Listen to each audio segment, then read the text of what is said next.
Di dalam kitab Minahus Saniyah, madzalimul ibad tangqasimu ila thalathati aqsamin.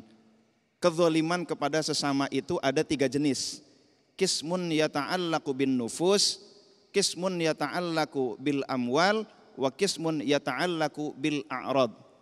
Satu jenis terkait dengan jiwa.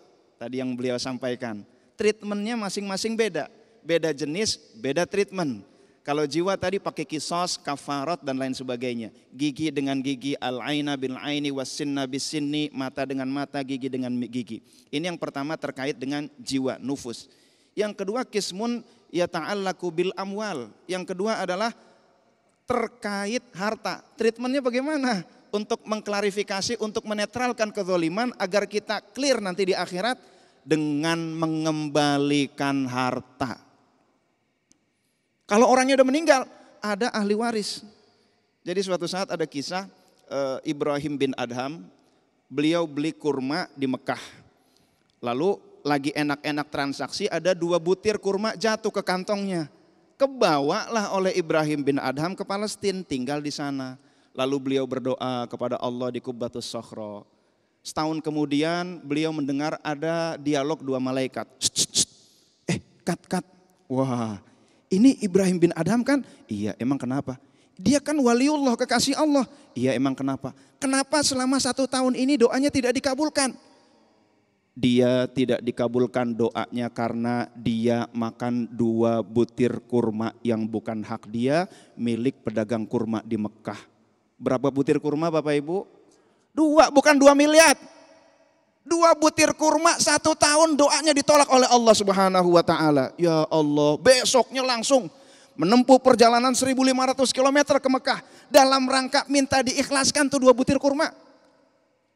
Pas sampai pedagang, lah ini kok tampangnya beda, dulu tua sekarang muda. Assalamualaikum, waalaikumsalam. Dulu ada pedagang kurma di sini, di mana ya? Iya itu bapak saya, emang kenapa? Alhamdulillah jadi anaknya ya. Saya minta diikhlaskan 2 butir kurma 1 tahun lalu saya makan punya bapak. Mohon diikhlaskan ya. Apa kata anaknya? Baik, saya ikhlaskan dari sisi saya. Tapi ahli warisnya ada 3, ada ibu saya, ada adik saya. Tuh rumahnya tuh didatengin. Assalamualaikum ibu istrinya, iya ikhlaskan dia 2 butir kurma. Dari sisi saya ikhlaskan. 1 lagi anak saya. Neng, ikhlaskan ya Neng. Alhamdulillah semua ikhlas. Pulang 1.500 km menuju Palestina, beliau doa lagi di Qubbatus Sokhro. Kedengeran dialog malaikat lagi. Alhamdulillah sekarang doanya Ibrahim bin Adham sudah kembali dikabulkan oleh Allah Subhanahu wa ta'ala. Hati-hati yang namanya kezaliman.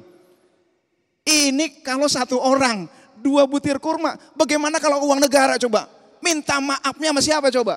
Ya Allah, ntar 270 juta orang komplain sama kita. Na'udzubillah min dzalik. Qismun yata'allaqu bil amwal. Ada yang ketiga, qismun yata'allaqu bil a'rad. 1 bagian terkait dengan harga diri. Gimana treatmentnya? Kalau tadi ada kisos, ada kafarah, kalau ini mengembalikan harta, harga diri gimana? Dijelek-jelekin, digibah, kita ngibah orang lain. Kalau kita balikin, sorry ya, waktu setahun lalu saya ngibahin ente aneh bilang waktu itu ente udah jelek, hitam, miskin, hidup lagi.